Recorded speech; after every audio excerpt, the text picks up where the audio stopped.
দেশ গড়তে জুলাই পদযাত্রা নামক কর্মসূচি পালন করেছি। যেই কর্মসূচির মাধ্যমে আমরা ৫৯টি জেলায় আমাদের পদযাত্রা হয়েছে এবং আমাদের প্রত্যেকটা জায়গায় আমরা গিয়েছি, মানুষের কথা শুনেছি, গণ অভ্যুত্থানে শহীদ হওয়া পরিবার সমূহের সাথে আমরা সাক্ষাৎ করেছি, আহত যোদ্ধা এবং আন্দোলনকারী শিক্ষার্থীদের সাথে আমরা কথা বলেছি, সাধারণ মানুষের সাথে কথা বলেছি এবং এই জুলাই পদযাত্রার মধ্য দিয়ে আমরা গণমানুষের কাছে গিয়েছি। গণমানুষের আকাঙ্ক্ষা, জুলাই গণ অভ্যুত্থানের পরবর্তীতে দেশ নিয়ে তাদের ভাবনা, দেশের গণতন্ত্র, আর্থসামাজিক পরিস্থিতি ইত্যাদি নিয়ে মানুষের যে আকাঙ্ক্ষা রয়েছে এবং একটা নতুন রাজনৈতিক দল হিসেবে আমাদের কাছে তাদের প্রত্যাশা ইত্যাদি বিষয় আমরা শুনেছি এবং আমরা কর্মসূচিটি শুরু করার আগেই আমরা বলেছিলাম যে মানুষের কাছে যে আমরা যাচ্ছি, মানুষের কথা শুনছি, এর ভিত্তিতে আমরা আমাদের ভবিষ্যৎ কর্মসূচি, আমাদের ভবিষ্যৎ বাংলাদেশের উপকল্প আমরা তৈরি করব এবং আগামীকাল ৩রা আগস্ট আমরা জানি যে জুলাই গণ অভ্যুত্থানের ৩রা আগস্টে শহীদ মিনার থেকে সরকার পতনের এবং ফ্যাসিবাদী ব্যবস্থা বিলোপের এক দফা দাবি ঘোষিত হয়েছিল। যে এক দফার মধ্য দিয়ে আমরা ফ্যাসিবাদী ব্যবস্থার বিলোপ এবং একটি নতুন রাজনৈতিক বন্দোবস্তের দাবি জানিয়ে এসেছিলাম এবং আমরা আমাদের পদযাত্রার মধ্যেও স্পষ্ট করেছি, জাতীয় নাগরিক পার্টির বিভিন্ন সময়ে বক্তব্যে আমরা বলেছি যে ফ্যাসিবাদী সরকারের পতন হলেও ফ্যাসিবাদী ব্যবস্থার পতন এখনো হয়নি। ফলে নতুন রাজনৈতিক বন্দোবস্তের বা নতুন বাংলাদেশের বিনির্মাণের যে লড়াই, সেটি আমাদেরকে এখনও চালিয়ে যেতে হচ্ছে। ফলে সেই নতুন বাংলাদেশের জন্য আমাদের যে কর্মসূচি, আমাদের যে রাষ্ট্রভাবনা রূপকল্প, আমরা সেটি প্রকাশ করব আগামীকাল ৩রা আগস্ট ২০২৫ আমরা শহীদ মিনারে আমাদের এই যে দেশ গড়তে জুলাই পদযাত্রা তার আনুষ্ঠানিক পরিসমাপ্তি হবে এবং আমাদের নতুন বাংলাদেশের ইস্তেহার পাঠ করা হবে, যেখানে জাতীয় নাগরিক পার্টির পক্ষ থেকে আমরা ভবিষ্যৎ বাংলাদেশের রূপরেখা এবং আমাদের কর্মসূচি আমরা ঘোষণা করব। বিকাল ৪টায় শহীদ মিনারে একটি জনসমাবেশের মাধ্যমে এই অনুষ্ঠানটি আয়োজিত হবে।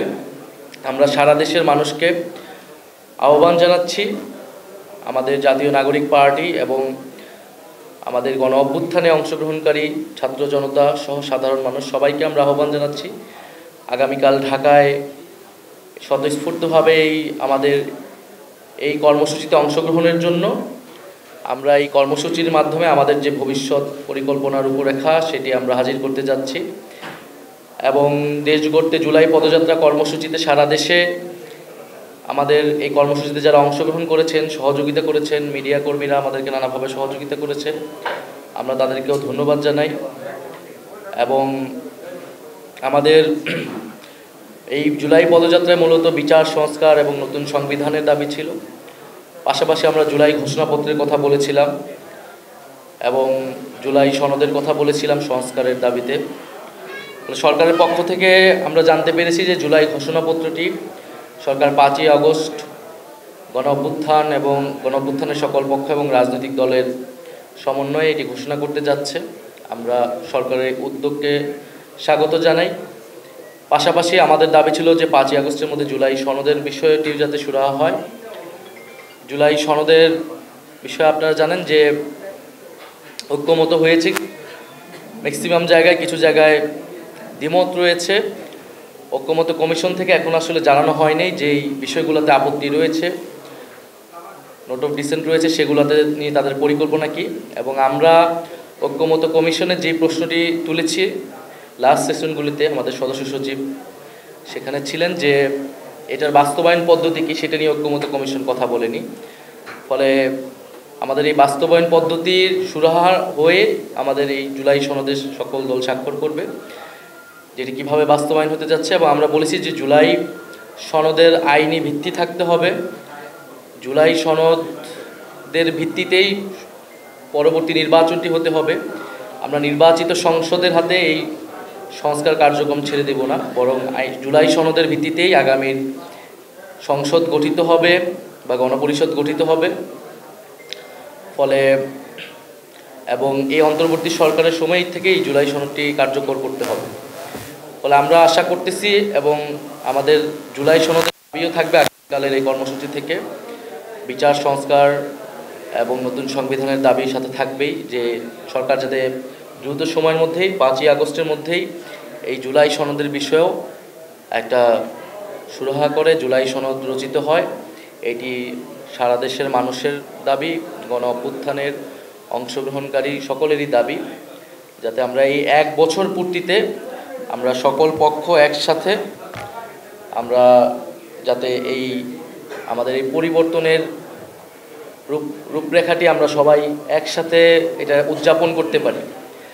আর দ্বিতীয়ত আপনারা জানেন যে আগামীকাল ঢাকা শহরে এইচএসসি পরীক্ষা রয়েছে এবং 2 বেলা পরীক্ষা রয়েছে, পাশাপাশি আরেকটি ছাত্র সংগঠনের প্রোগ্রাম রয়েছে। জাতীয়তাবাদী ছাত্রদল তাদের কর্মসূচি ছিল শহীদ মিনারে, আমাদের অনুরোধে তারা সেখান থেকে সরিয়ে শাহবাগে তাদের কর্মসূচিটি নিয়ে এসেছে। এর জন্য আমরা তাদেরকে আন্তরিকভাবে ধন্যবাদ জানাই। এবং যেহেতু 2টি বড় কর্মসূচি থাকবে এই এলাকায় এবং এইচএসসি পরীক্ষা থাকবে, ঢাকা শহরে কিছুটা যানজট ভোগান্তি হবে, এটার জন্য আমরা অগ্রিম দুঃখ প্রকাশ করে নিচ্ছি ঢাকা শহরের মানুষের কাছে, শিক্ষার্থীদের কাছে। কারণ এটা যেহেতু 3রা আগস্ট একটা ঐতিহাসিক দিন, এই দিনই আমাদেরকে এই কর্মসূচিটি করা লাগতেছে। আমরা না হলে হয়তো বন্ধের দিন চেষ্টা করতাম, কিন্তু এই দিনের সিগনিফিকেন্সের কারণে আমাদের এটা করা লাগতেছে। তারপরে আমাদের জায়গা থেকে আমরা সর্বোচ্চ সতর্ক থাকব এবং সর্বাত্মকভাবে আমরা চেষ্টা করব যাতে মানুষের ভোগান্তি কম হয়। আমরা প্রশাসনের সাথেও, কর্তৃপক্ষের সাথে, আইনশৃঙ্খলা বাহিনীর সাথেও সেইভাবে আমরা কথা বলেছি এই বিষয়ে। আর সার্বিকভাবে আপনাদের মিডিয়াকর্মী যারা রয়েছেন, আপনাদের আন্তরিক উপস্থিতি আমরা এবং কাভারেজ আমরা কামনা করছি আগামীকালের কর্মসূচিতে।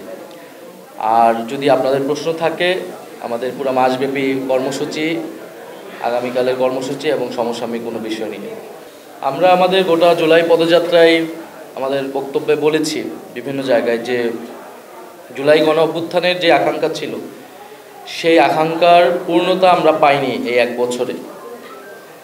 অন্তর্বর্তী সরকার, আমরা যারা নেতৃত্বে ছিলাম, রাজনৈতিক দল, সবারই এটা দায়িত্ব ছিল, যেহেতু অন্তর্বর্তী সরকার কাছেই সকল ক্ষমতা, তাদের এটা অনেক সবচেয়ে বেশি দায়িত্ব ছিল।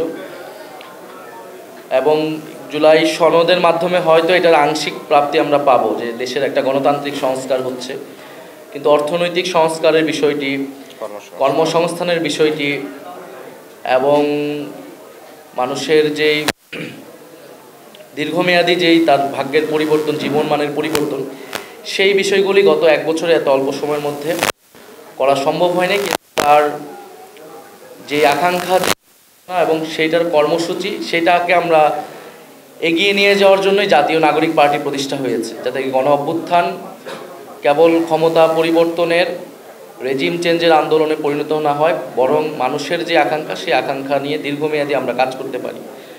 আর জাতীয় নাগরিক জায়গা থেকে কিন্তু আমরা আগামীকাল সেই বিষয়গুলোই উল্লেখ করব, যে তরুণদের নিয়ে আমাদের পরিকল্পনা কী, অর্থনীতি নিয়ে পরিকল্পনা কী, এবং দেশের আইন শৃঙ্খলা, পুলিশ প্রশাসন নিয়ে আমাদের পরিকল্পনা কী, এবং গত 1 বছরের আসলে সফলতা, ব্যর্থতা, এই সব কিছু নিয়েই আমরা আগামীকাল কথা বলবো। এবং আমাদের পার্টির পক্ষ থেকে যে পরিকল্পনা, সেই পরিকল্পনা আমরা প্রকাশ করব। জুলাই ঘোষণাপত্রে আপনারা জানেন যে বৈষম্যবিরোধী ছাত্র আন্দোলনের পক্ষ থেকে এই দাবিটি প্রথম তোলা হয় 31 ডিসেম্বর। এবং তখন কিন্তু আমরা বৈষম্যবিরোধী ছাত্র আন্দোলন জাতীয় নাগরিক পার্টির পক্ষ থেকে, কমিটির পক্ষ থেকে আমরা যেই ঘোষণাপত্রটি আকাঙ্ক্ষা করি, তার একটা খসড়া আমরা সরকারের কাছে দিয়েছি। সরকার যখন বলেছে সরকার দায়িত্ব নিয়ে এটি ঘোষণা করবে, এবং আনুষ্ঠানিক মিটিংও হয়েছে, কয়েকটি প্রধান উপদেষ্টার উপস্থিতিতে হয়েছে, এবং বিভিন্ন রাজনৈতিক দল তাদের খসড়াটা সেখানে দিয়েছে, আমরাও আমাদেরটা দিয়েছি। এবং সরকার এখন সবগুলো সম্মিলন করে একটা হয়তো খসড়া, একটা ঘোষণাপত্র চূড়ান্ত করবে। আমাদের জায়গা থেকে আমরা বলেছি ঘোষণাপত্র অবশ্যই সাংবিধানিক স্বীকৃতি থাকতে হবে, সংবিধানের সেটা প্রিয়েম্বল এবং তফসিলে এই জুলাই গণ অভ্যুত্থান এবং কথাটি উল্লেখ থাকতে হবে। এবং আমরা আশা করতেছি যে সরকারের জায়গা থেকে সেই বিষয়টি নিশ্চিত করা হবে, সকল রাজনৈতিক দল এই বিষয়ে সেটা সমর্থন দেবে। এবং কমিটমেন্ট দিবে। আমরা মানে এটা কিন্তু বলেছি যে যদি সরকার ঘোষণা দিতে না পারে তাহলে আমরা উদ্যোগ নিব, বা আমরা যারা গণ-অভ্যুত্থানে বিভিন্ন শক্তি ছিল, কিন্তু আমরা চেয়েছি যাতে সরকার এটা রাষ্ট্রীয়ভাবে সরকারিভাবে এটি দেয়। তো সরকার তো এখন এই উদ্যোগ নিয়েছে, এই জন্য আমরা স্বাগত জানাচ্ছি। আর পাশাপাশি আমরা বলেছি যে আমরা যে বিভিন্ন পদযাত্রায় মানুষের কাছে যাচ্ছি, মানুষের প্রত্যাশাগুলো শুনছি, আকাঙ্ক্ষাগুলো শুনছি, এবং আমাদের যে ভাবনা মূলত এটা আমাদের জাতীয় নাগরিক পার্টি এবং জুলাই পদযাত্রার আমাদের যে অভিজ্ঞতা তার ভিত্তিতে আমরা বাংলাদেশটাকে আমরা কীরকম দেখতে চাই সেটার রূপরেখা আমরা, এবং আমাদের জাতীয় নাগরিক পার্টির ভবিষ্যৎ কর্মসূচি সেটা মূলত আমরা প্রকাশ করতে যাচ্ছি। জুলাই গণ-অভ্যুত্থান হয়েছিল একটা বৈষম্য বিরোধী দুর্নীতিমুক্ত বাংলাদেশের আকাঙ্ক্ষায়, রাজনৈতিক সংস্কৃতির পরিবর্তন, এবং আমরা আমাদের জায়গা থেকে সেই চেষ্টা করে যাচ্ছি। এবং আমরা বলেছি জাতীয় নাগরিক পার্টি বৈষম্য বিরোধী বা জুলাইয়ের নাম বিক্রি করে ব্যবহার করে কেউ যদি এই ধরনের অসাধু কাজ করতে চায়, অপকর্ম চেষ্টা করে, প্রশাসন যাতে এটা নিয়ে কঠোর ব্যবস্থা নেয়। এবং আমরা আমাদের নিজেদের দলের ভিতরেও এই ব্যবস্থা নিচ্ছি যাতে আমাদের দলে এই ধরনের অনুপ্রবেশকারী না থাকে। বৈষম্যবিরোধী ছাত্র আন্দোলনের নাম ব্যবহার করে বিভিন্ন জায়গায় এই কাজগুলো হয়েছে। আমরা কিন্তু অনেক আগেই বলেছিলাম যে বৈষম্যবিরোধী ছাত্র আন্দোলন বা যে সমন্বয়ক এই বিষয়টা আসলে সুরাহা হওয়া উচিত, এবং সরকার যদি আইন শৃঙ্খলা বাহিনী এটা ব্যবস্থা নেয় আমি আশা করি যে, এবং এইটি হবে না। এবং পাশাপাশি শুধু বৈষম্যবিরোধী নয়, রাজনৈতিক দলের বিভিন্ন জায়গায় নেতাকর্মীরাও যে পরিমাণ চাঁদাবাজিতে যুক্ত হয়েছে সেটাতেও কঠোর হতে হবে। সর্বোপরি বাংলাদেশ থেকে চাঁদাবাজি, সন্ত্রাস, দুর্নীতি এর বিলোপ ঘটাতে হবে। এটাই কিন্তু আমাদের সকলেরই আকাঙ্ক্ষা এবং প্রত্যাশা।